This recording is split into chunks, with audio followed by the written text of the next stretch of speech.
Saya ingin langsung ke Wakil Ketua KPK Pak Nurul Gufron. Pak Nurul Gufron, apakah malam ini atau dalam waktu dekat Anda akan membuka siapa dari pegawai KPK yang masuk 51 yang sudah tidak bisa dibina lagi dan mana 24 yang akan dibina oleh BKN dan KPK, Pak? Ya, setelah ini setelah kami melakukan rapat hasilnya sudah ditentukan. Karena kami tidak menentukan nama ya, hanya kriteria pada saat itu. Kemudian nama-namanya itu akan muncul dan di-SK-kan oleh Sekjen KPK. Nama-namanya tapi sudah ada, karena kan sudah dideliberasi, sudah rapat panjang Selasa kemarin. Jadi nama-namanya sudah ada ya Pak?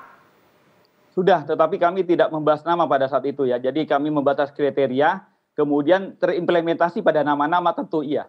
Apakah misalnya Bang Novel Baswedan masuk yang 51 tidak bisa dibina atau 24 yang bisa dibina Pak? Saya tidak membaca dan tidak mengetahui nama per nama karena kita tidak membahas nama pada saat di BKN bersama Kemenpan. Oke, jadi ini sekarang teman-teman ini kapan mereka akan tahu nasib mereka, Pak? Mudah-mudahan secepatnya, mudah-mudahan minggu ini Sekjen dapat menyampaikan SK tersebut. Oke, dan khusus untuk yang tidak bisa dibina lagi, yang tadi masuk kategori merah begitu ya, sudah tidak mungkin dibina, mereka sampai 1 November masih akan jadi pegawai KPK, setelah itu goodbye, begitu ya Pak? Keputusannya begitu, jadi kami hanya menyampaikan keputusan bersama Kemenpan RB dan juga BKN. Dan sampai 1 November, teman-teman yang nanti akan goodbye di November, ini juga tidak boleh melakukan apa-apa, hanya duduk-duduk manis di KPK, begitu Pak? Sebenarnya penyerahan tugas itu artinya bukan tidak bekerja, tetapi kemudian tugas pokoknya sebenarnya di konstruksi kami itu adalah untuk pejabat-pejabat struktural. Tetapi kemudian karena dianggap takut diskriminasi, kemudian kepada semua yang TMS. Jadi semuanya nanti sampai November akan tidak melakukan apapun, penyidik-penyidik senior ini. Baik, saya ingin ke teman-teman pegawai KPK. Nama-namanya belum tahu nih, apakah teman-teman masuk yang 24 yang masih bisa dibina atau 51 yang akan goodbye di bulan November. Tapi kalau Anda masuk di jajaran yang 24, masih akan dibina nih, mau tidak? Enggak, ini pelecehan dan penghinaan bagi kita Mbak. Lebih baik kita dipecat daripada harus dibina lagi. Teman-teman yang lain juga seperti itu? Saya juga bertekad dengan kawan-kawan yang sudah 75 itu, siapapun di antara yang 75 itu terpilih menjadi 24, kami akan tolak itu semua. Dan kami akan terus berjuang melawan kezaliman dan ketidakadilan ini. Yang lain bagaimana? Jadi tidak mau dibina. Kenapa? Tidak merasa pembinaan itu melihatnya seperti apa? Penghinaan. Karena kami ini sudah lulus Mbak, melebihi lulus. Jadi mungkin passing grade-nya bukan passing grade bawat, mungkin terlalu baik bagi mereka. Sehingga kita tidak diluluskan. Yang kami takutkan adalah kita salah mendidik generasi depan. Bahwa beginilah ketidakjujuran tidak dihargai di Republik ini. Dan itu menyedihkan sekali. Pak Masinton bilang ini hanya penindakan. Tetapi mereka menghilangkan orang-orang yang membangun sistem. Saya ketua yang membangun sistem-sistem politik bersama Pak Koko. Menambah pendanaan parpol. Tapi kita disingkirkan juga. Ini bukan sekedar tentang penindakan. Orang bangun sistem disingkirkan. Orang mendidik disingkirkan. Dan 16 tahun membangun berani jujur hebat, sekarang kaos ini menjadi berani jujur pecat. Dan ini adalah kemunduran bagi bangsa ini. Gimana teman-teman? Setuju. Saya menambahkan Mbak Najwa ya. Jadi saya itu kan namanya sudah ada di situ. Di antara 75 itu. Kalau saya terpilih menjadi 24, saya sudah terlanjur dinista. Martabat saya, keluarga saya, bagaimana itu saudara-saudara saya di kampung ya, punya pesantren-pesantren, ya, saya sendiri juga punya pesantren. Bagaimana dengan santri-santri saya? Saya sudah dicap radikal. Kan tadi kriterianya 3 ya. 1 tentang integriti itu sudah selesai. Tentang netralitas, semua partai saya hajar. Sekarang kan tinggal kriteria radikalisme.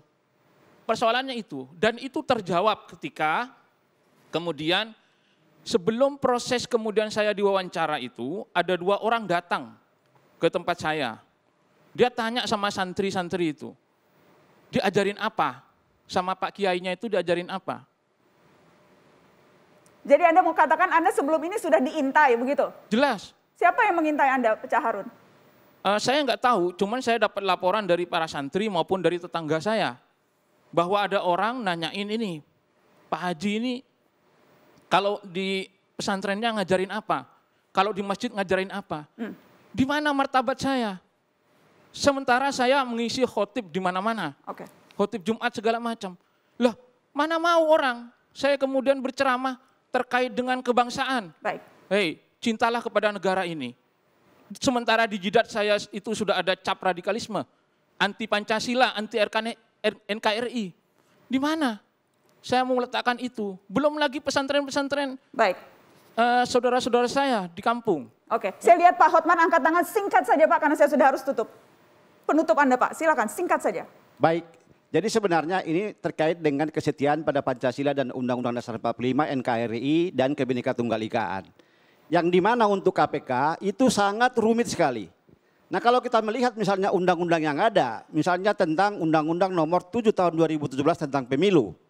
Bahwa ada juga syarat kesetiaan dan ketaatan kepada 4 pilar berbangsa tadi untuk calon DPR, DPRD tingkat 1, DPRD tingkat 2, wakil presiden dan presiden. Begitu juga dengan calon gubernur, wakil gubernur, bupati dan wali kota. Jadi Anda mau mengatakan seharusnya semuanya itu ikut tes wawasan kebangsaan juga? Karena memang mereka itu hanya diisyaratkan dengan surat pernyataan saja untuk mengukur kesetiaan dan ketaatan mereka kepada termasuk Bang Masinton harus termasuk Bapak Masinton. Dia itu hanya diukur dengan surat pernyataan terhadap Pancasila dan pilar-pilar berbangsa yang tadi. Harusnya diukur semua dengan tools yang digunakan oleh BKN. Demikian Mbak Najwa. Baik, terima kasih banyak teman-teman sudah hadir di Mata Najwa malam hari ini. Terima kasih Pak Koko, Bang Novel terima kasih, Mbak Bibip dan Bang Masinton terima kasih sudah hadir. Pak Nurul Gufron terima kasih sudah bergabung dari jauh di Mata Najwa. KPK, riwayatmu kini, nasibmu, KPK, oh KPK. Terima kasih sudah menonton teman-teman, selamat malam, sampai jumpa.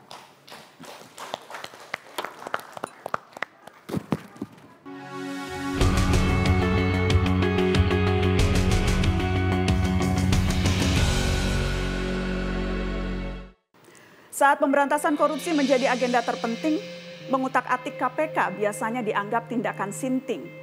Sekarang zaman telah berganti. Anti korupsi tak dinilai penting lagi, dianggap tak segenting polarisasi. Jangan heran pelemahan KPK bisa berlangsung gampang. Tak ada kekuatan politik yang serius menghadang.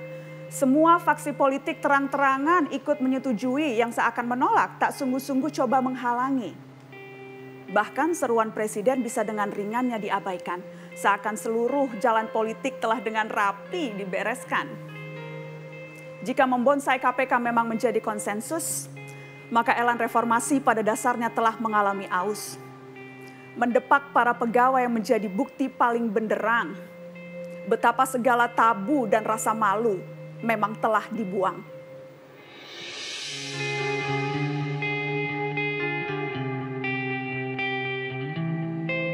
Dengarlah nyanyi sunyiku, bait risauku, rindu terpendamku, menyala dalam hayatku, duka padamu, duka padaku, saling lebu menghalau